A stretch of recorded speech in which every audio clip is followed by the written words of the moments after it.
Bendiciones, bendiciones. Es un gusto, mis amados y amadas, poderme dirigir a ustedes y compartirles esta clase titulada Introducción a las herejías, sectas y religiones. Introducción a las herejías, sectas y religiones. Voy a comenzar mencionándoles un pasaje de la Escritura que se encuentra en la Epístola Universal de Judas, en el versículo 4.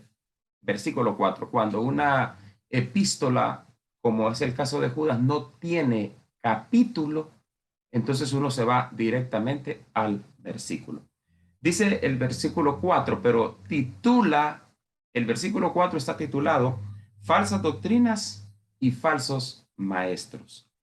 Amados, por la gran solicitud que tenía de escribiros acerca de nuestra común salvación, me ha sido necesario escribiros exhortándoos que contendáis ardientemente por la fe, que ha sido una vez dada a los santos. Aquí contender es defender. Aquí nosotros, entonces se nos introduce un concepto que manejamos los heresiólogos y es el concepto de defender la pureza doctrinal, defender la sana doctrina. Por eso dice que contendáis. Si usted lee otras versiones, dice que defiendan, que defendáis la fe que ha sido una vez dada. Eso es entonces los apologistas, defensores de la fe, eso es lo que hacemos, defendemos la sana doctrina, la pureza doctrinal. Pero el versículo 4 dice, porque algunos hombres han entrado encubiertamente, los que desde antes habían sido destinados para esta condenación, hombres impíos, que convierten en libertinaje la gracia de nuestro Dios y niegan a Dios, el único soberano, y a nuestro Señor Jesucristo. En los primeros 100 años de la era cristiana, ya habían hombres indoctos torciendo las escrituras, tergiversando el texto sagrado, pervirtiendo la sana enseñanza, contaminando la pureza doctrinal en los primeros 100 años de la era cristiana. Así que yo siempre comienzo diciendo lo siguiente: con una herejía se forma una secta, se establece una religión y se consolida la iniquidad. Voy a repetir esto. Con una herejía se forma una secta, se establece una religión y se consolida la iniquidad. Ustedes saben muy bien que al apóstol Pablo le fueron revelados dos grandes secretos: el misterio de la piedad, que tiene que ver con la salvación por gracia, la gracia, y también se le reveló el misterio de la iniquidad, que tiene que ver con ¿qué?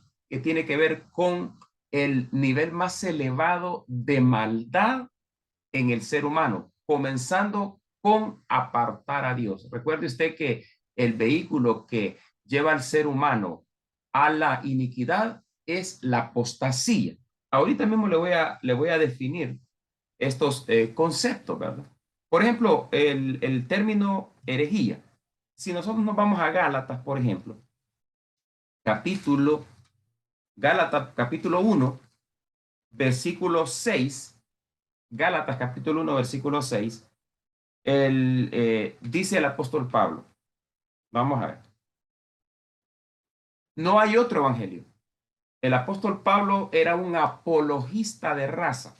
El apóstol Pablo era un defensor de la sana doctrina.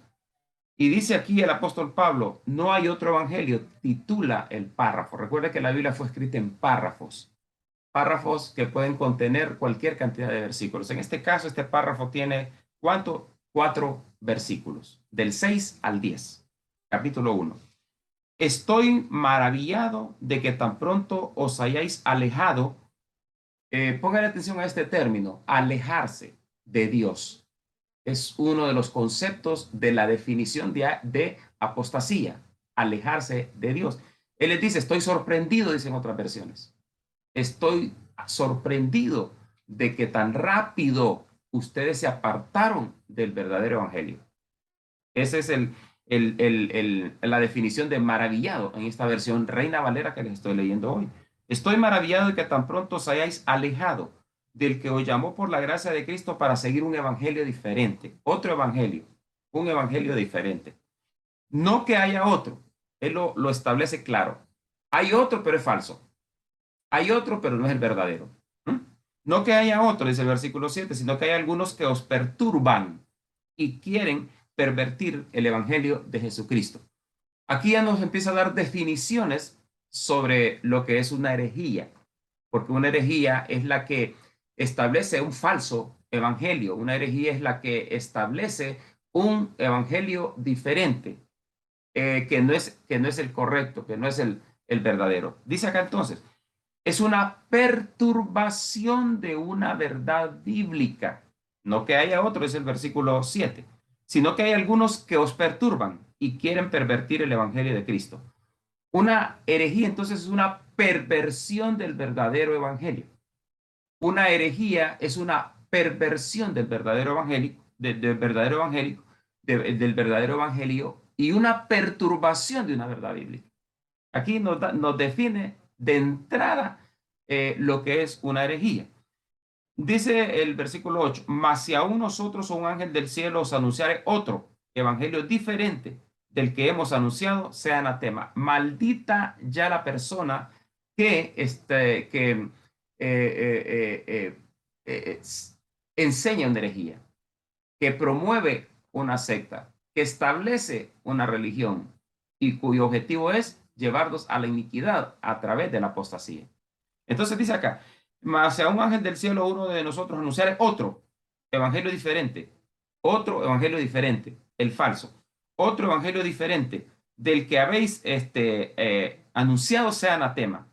Como antes hemos dicho, también ahora lo repito, si alguno os predica el diferente evangelio del que habéis recibido, sea anatema. 2 veces maldice a aquella persona que produce un evangelio falso. Por eso me gusta mucho lo que dice la segunda de Tesalonicenses, capítulo 2, versículos 10 y 11. Por cuanto no recibieron el amor de la verdad para ser salvos, por cuanto no recibieron el amor de la verdad para ser salvos, Dios les envía un espíritu engañoso para que crean a la mentira y sean condenados. Porque dice que una vez que creen a la mentira y la adoptan y la hacen suya, son condenados porque hay una maldición para una persona que se aleja de Dios, que se aleja del verdadero evangelio, que se aleja de una verdad bíblica. Ahora, yo les decía que les iba a dar algunas definiciones sobre el término herejía.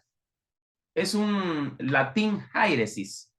El término herejía viene del latín hairesis y significa toda doctrina que en materia de fe sustenta ideas, sustenta criterios y sustenta opiniones contrarias a las establecidas en la Biblia, la palabra de Dios. Voy a repetir. El término herejía procede de una raíz latín que es hairesis y significa toda doctrina que en materia de fe sustente ideas, criterios u opiniones contrarias a las establecidas en la palabra de Dios. Es también otro término de hairesis, eso entonces significa. Entonces, ¿qué es? Es una perversión de una verdad, es una deformación de una verdad bíblica. ¿Mm? Y siguiendo al pie de la letra, el párrafo de no hay otro evangelio del capítulo 1, versículo 6 de Gálatas, es una entonces que hay algunos que os perturban. ¿Mm? Una perturbación de una verdad. Y hay algunos, dice, que os quieren pervertir el verdadero evangelio. Entonces, eso es, mis amados, una herejía. Ahora, una secta, porque con una herejía se forma una secta. ¿Qué es secta? Bueno, proviene del latín secutus y significa seguir a alguien, grupo disidente que se divide de una casa matriz, grupo disidente que se separa, que se aparta, que se divide de una casa matriz, fracción de personas que se organizan y se establecen alrededor de un culto para proclamar de manera formal una doctrina religiosa. Voy a volver a repetir esto. Siempre es bueno repetirlo. Recuerde que la repetitividad también es un elemento bíblico. Y estas cosas dirás a tus hijos allá en Deuteronomio, mientras vayan por el camino, cuando estés en la casa. Bueno, de todas maneras nos aconseja que tenemos que repetir lo más que podamos. Y entonces secta proviene del latín secutus, que significa seguir a alguien. Grupo disidente que se separa, que se aparta, que se divide, que se aleja, que se distancia. Grupo disidente que se divide de una casa matriz, fracción de personas que se organizan y se establecen alrededor de un culto para proclamar de manera formal una doctrina religiosa. Y bueno, el término religión, que ya es conocido por todos nosotros, Santiago capítulo 1, versículo 26, que se lo voy a leer también.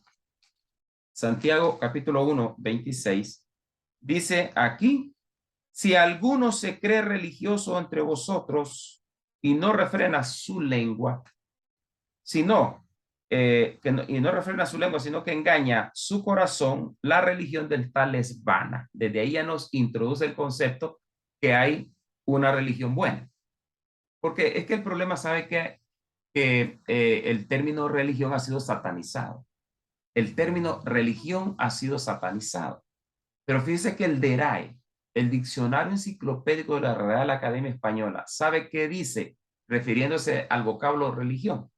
Dice que es la virtud que nos mueve a dar a Dios el culto debido, y ese culto manifestado en adoración.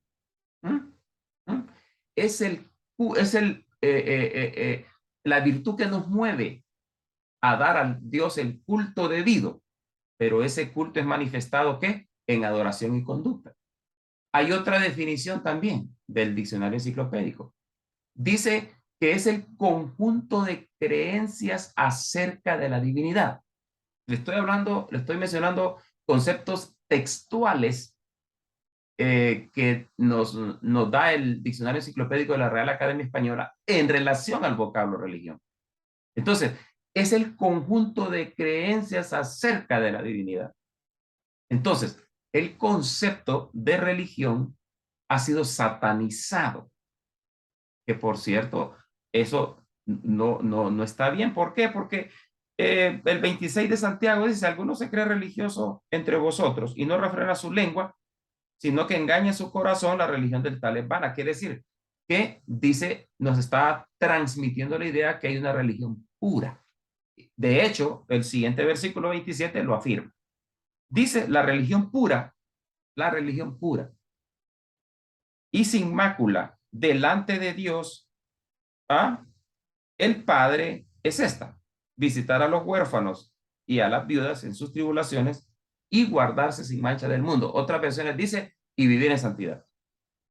La religión pura tiene que ver con vivir en santidad, porque el cristianismo como sistema religioso, porque el cristianismo es una religión. El cristianismo es una religión. ¿Por qué razón? Porque es un conjunto de creencias. El cristianismo es un sistema de fe. Desde todo punto de vista que usted le busque, el cristianismo es una religión. Obviamente que el cristianismo es un sistema, pero Cristo es una persona. Y aunque Cristo fundó el cristianismo, aún hay muchas personas que se autodenominan cristianas como sistema religioso, siguiendo al cristianismo como sistema religioso, pero no tienen una relación personal con el fundador del cristianismo, Cristo Jesús o Jesucristo. Entonces, por eso nosotros mucho enfatizamos bastante la diferencia entre cristiano y ser nacido de nuevo. Usted sabe que todas las sectas habidas y por haber se autodenominan cristianas, pero no tienen una relación con su fundador, o sea, con Cristo. Entonces hay que nacer de nuevo para tener una relación personal cercana, estrecha con Cristo.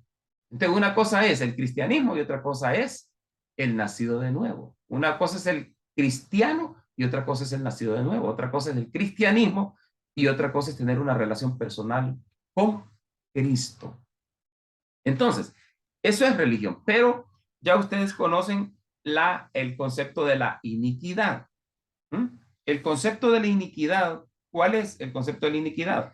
Viene del griego anomia, porque con una herejía se forma una secta, se establece una religión y se consolida el misterio de la iniquidad.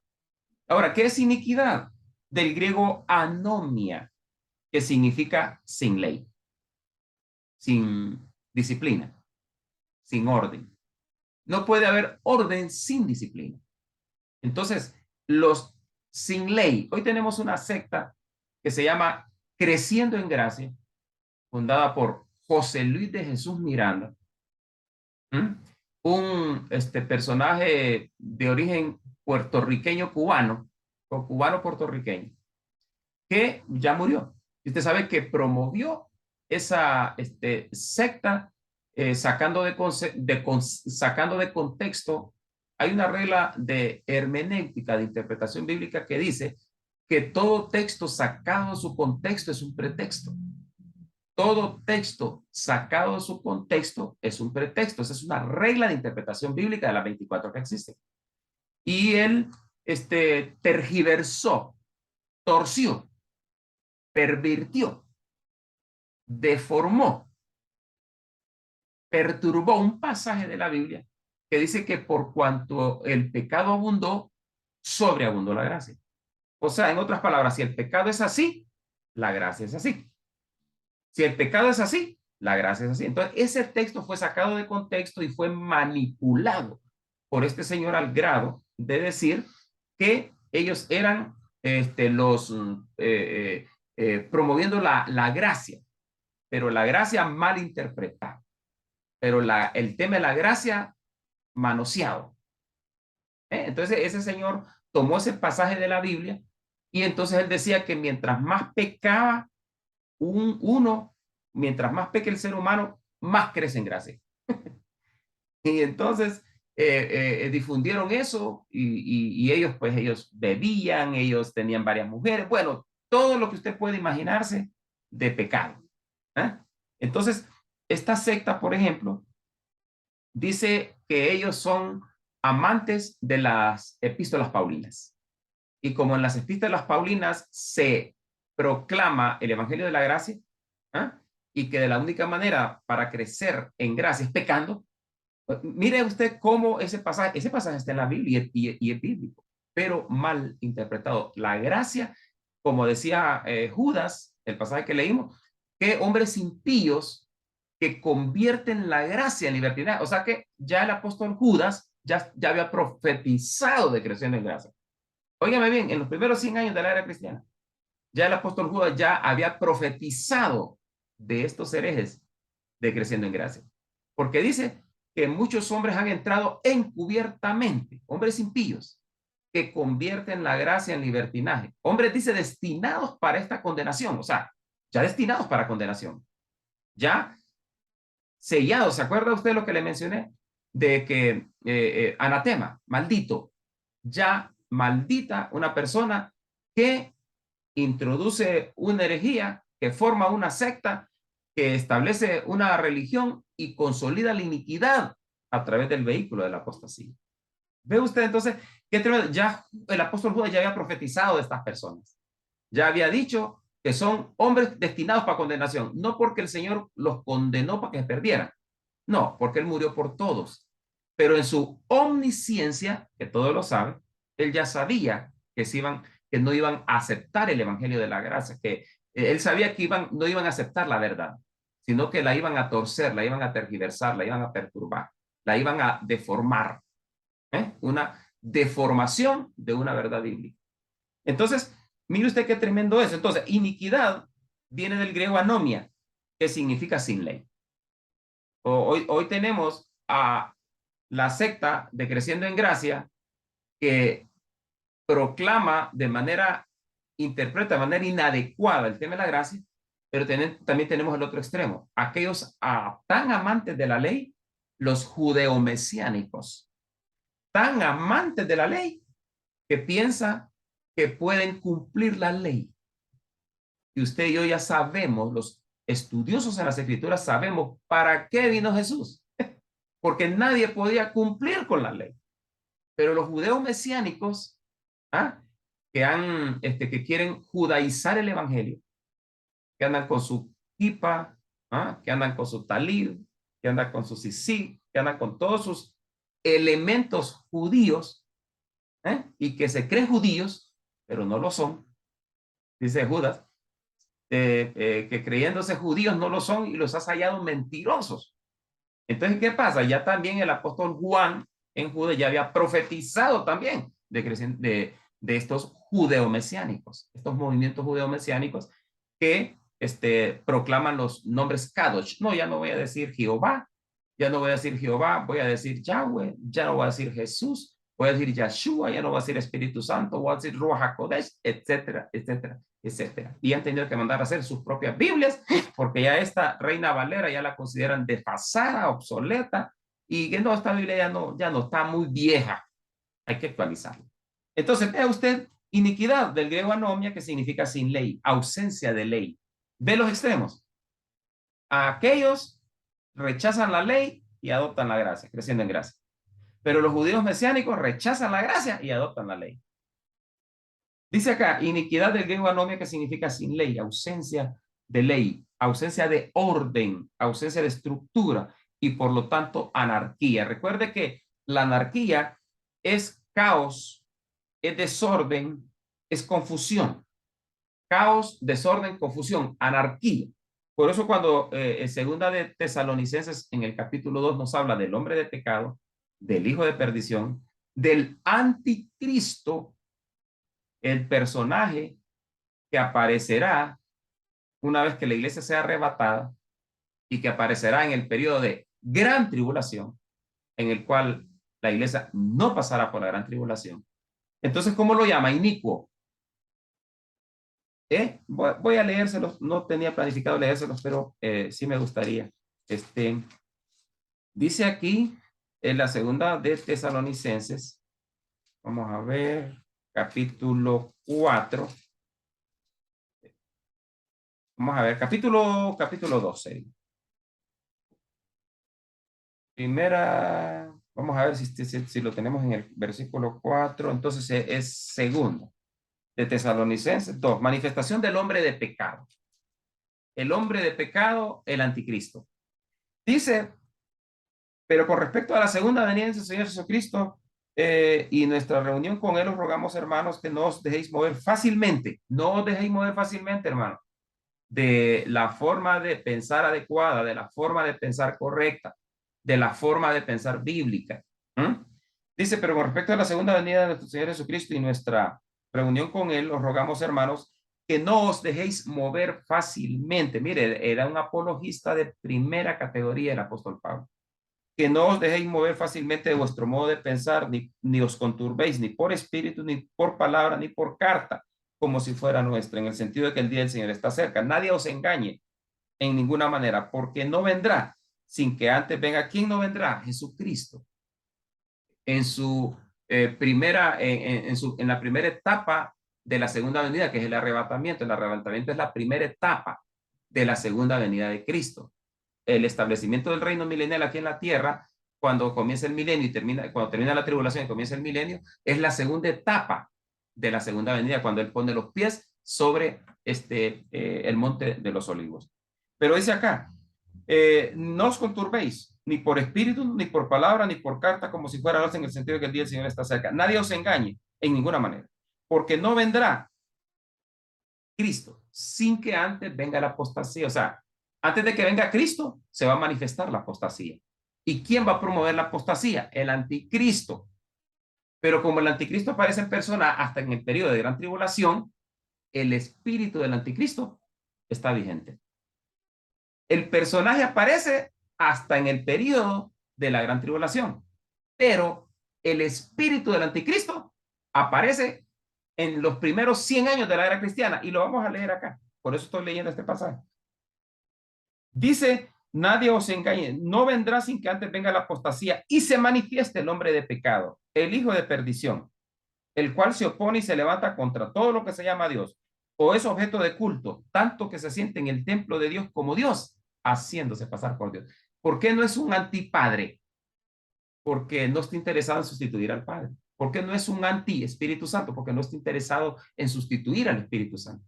¿Por qué es un anticristo en contra de Cristo? Porque está interesado en sustituir a Cristo. ¿Mm? Usted sabe que el término pontífice es un puente. Y sabe usted que el término pontífice nos transmite la idea de sustitución. El vicario, el vocablo vicario denota la facultad de poder sustituir a otro en su función. No, el vicario de Cristo. O sea, el representante de Cristo aquí en la tierra, nos enseña el Vaticano, la curia romana. ¿Eh? El representante de Cristo aquí en la tierra, el representante de Cristo aquí en la tierra es usted y yo, somos la iglesia. No es el Vaticano, no es el Papa, no es la institución católica romana. También ha sacado de texto, bueno, ha manoseado la escritura como han querido. Ahora, dice acá, el cual se opone y se levanta contra todo lo que se llama Dios o es objeto de culto, tanto que se siente en el templo de Dios como Dios, haciéndose pasar por Dios. Versículo 5. ¿No os acordáis que cuando yo estaba con vosotros os decía esto? Y ahora vosotros sabéis lo que lo detiene a fin de que a su debido tiempo se manifieste, porque ya está en acción el misterio de la iniquidad. ¿Cuándo fue escrita la segunda Tesalonicenses? Fue escrita, hermano, en los primeros 100 años de la era cristiana. Hace 100 años el apóstol Pablo estaba profetizando. ¿De qué estaba profetizando?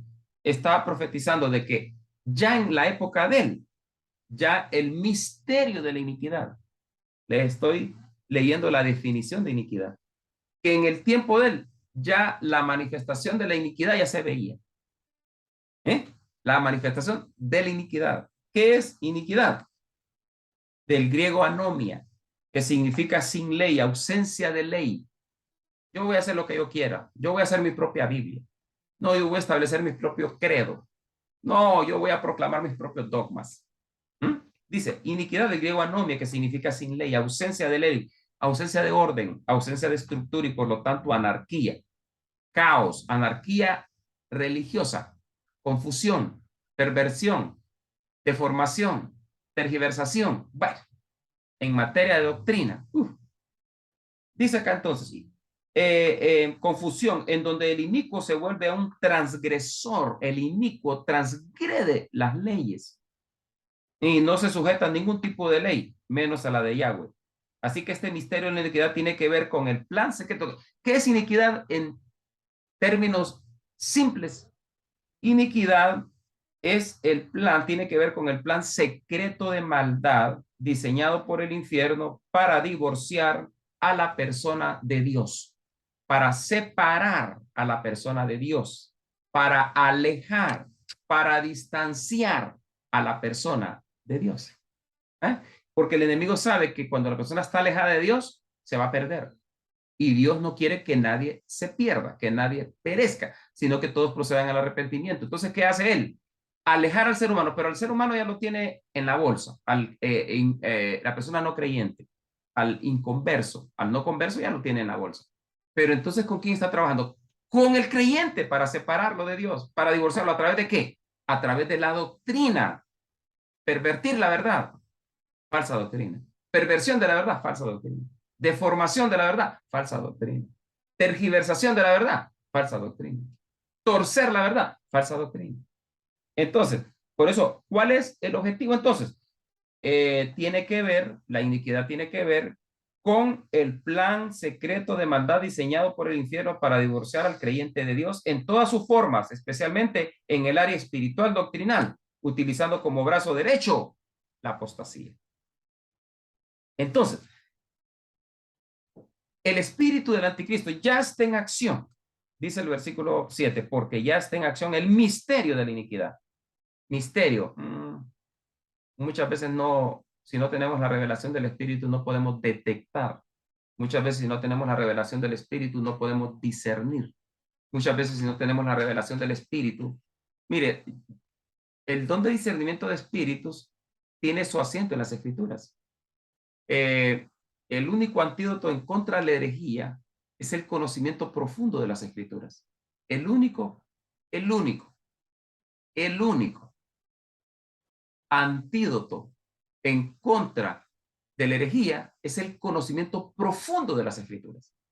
Entonces, eso yo le llamo un discernimiento natural. Si usted conoce las Escrituras, usted tiene discernimiento. Pero el problema es que el pueblo perece por falta de conocimiento. El pueblo ha perecido, el pueblo ha fracasado porque le ha faltado conocimiento.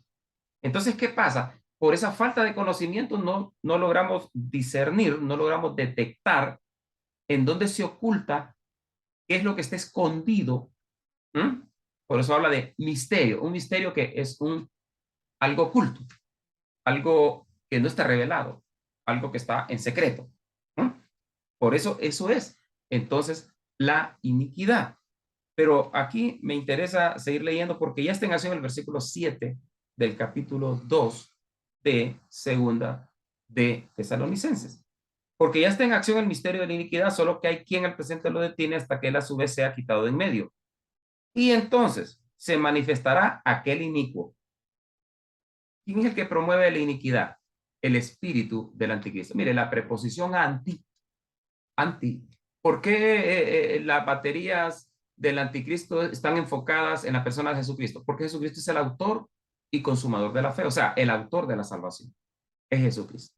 Entonces, al alejar a la gente de Jesucristo, contradice enseñando herejías, pero sustituye. Por eso la preposición anti tiene dos significados. La preposición anti es contradecir y sustituir. Contradecir y sustituir. Por eso dice que se opone contra todo lo que se llama Dios y es objeto de culto. Tanto que se siente en el templo de Dios como Dios, haciéndose pasar por Dios. ¿Eh? Es un sentido de sustitución para contradecir. Contradice y sustituye. Por eso la preposición anti quiere decir en contra de, no en contra del Espíritu Santo, ni en contra del Padre, en contra de Cristo. La preposición anti significa en contra de Cristo y en lugar de Cristo. Por eso es un anticristo, la antitrinidad diabólica. El dragón imitando al Espíritu Santo, el dragón imitando al Espíritu Santo, el anticristo, perdón, el dragón imitando al Padre, perdón, el dragón imitando al Padre, la antitrinidad diabólica, el dragón imitando al Padre, el falso profeta imitando al Espíritu Santo y el anticristo imitando a Cristo. ¿No? ¿Y cómo se imita? Primero se contradice y después se sustituye, el cual se opone y se levanta contra todo. Por eso les decía yo que el término vicario denota la facultad de poder sustituir a otro en su función. No, la cabeza de la iglesia es el Papa, no es Cristo. La cabeza de la iglesia es el Papa, no es Jesucristo. ¿Ah? No, el vicario, no, el representante de Cristo aquí en la tierra. Se pone como puente, sustituye, pontífice. Ahora, hay tanto que decir sobre esto.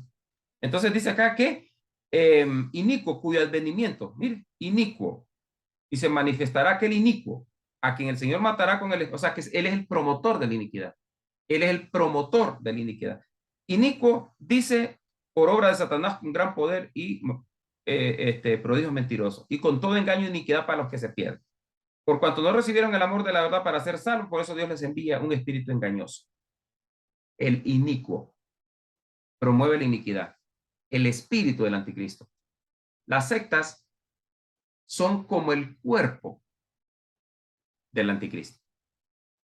Las sectas son como el cuerpo del anticristo. Así como Cristo gobierna su iglesia en espíritu, así como Cristo gobierna su iglesia en espíritu, así el espíritu del anticristo gobierna las sectas en espíritu. Así como la iglesia es el cuerpo de Cristo, así las sectas son el cuerpo del espíritu del anticristo. Por eso a través de las sectas se promueve la herejía. Por eso a través de las sectas se difunde la herejía. Ahora, voy a ir finalizando definiéndoles lo que es apostasía. Con una herejía se forma una secta, se establece una religión y se consolida la iniquidad utilizando el vehículo de la apostasía. ¿Cuántos recuerdan la iglesia de la Odisea? Profecías que se están cumpliendo. Ahora, ¿qué es apostasía? Porque también quiero leerles el capítulo 4, si no me equivoco. Ah, no, el capítulo predicción de la apostasía. Primera de Timoteo, capítulo 4. Predicción de la apostasía, o sea, la apostasía profetizada. Pero el Espíritu dice claramente que en los posteriores tiempos algunos apostatarán, se apartarán de la fe, escuchando a espíritus engañadores y a doctrinas de demonios. Pero el Espíritu dice claramente que en los posteriores tiempos algunos apostatarán de la fe. El Espíritu dice claramente que en los posteriores tiempos algunos apostatarán de la fe, escuchando a espíritus engañadores y a doctrinas de demonios. ¿Qué es apostasía? Viene del latín apostasium, es apo, que quiere decir fuera de, y extasis, que significa poner o colocar. Colocar fuera, poner fuera. Ahora, ¿qué es? Apostasía. Dice que algunas composiciones de la palabra griega, como por ejemplo apo, que quiere decir fuera de, y extasis, que significa poner o colocar. Entonces es apostasis, que denota la acción de renuncia o abandono, negación negación a determinada creencia o credo religioso. En otras palabras, es separarse de Dios, apartarse de la fe, alejarse de la sana doctrina y divorciarse de la verdad. ¿Qué es apostasía? Sencillo. Es apartarse de Dios, separarse de la fe, separarse de Dios, apartarse de la fe, alejarse de la sana doctrina y divorciarse de la verdad. Así que hemos hecho esta introducción a este tema de herejías, sectas y religiones.